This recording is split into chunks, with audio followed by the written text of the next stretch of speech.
Po strokovnem nadzoru novomeške bolnišnice, ki je pokazal, da je vodja ortopedije umetno ustvarjal čakalne dobe in paciente preusmerjal k zasebniku, se je znova oglasil premier.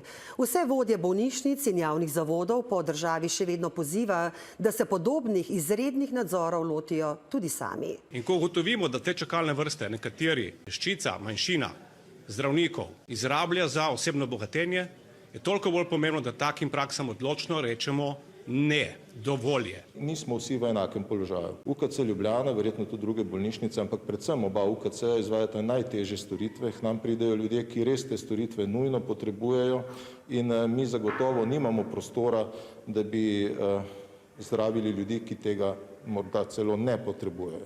Tako da bi te čakalne vrste verjetno bilo prej smiselno prevetriti kje druge. In zato vprašanje Manca, kako pa predsedniku vlade odgovarjajo v drugih bolnišnicah, so se strokovnih nadzorov že lotili? Ja, prav to smo danes vprašali več slovenskih bolnišnic. Predsednik vlade je bil namreč že drugič v manj kot enem tednu jasen.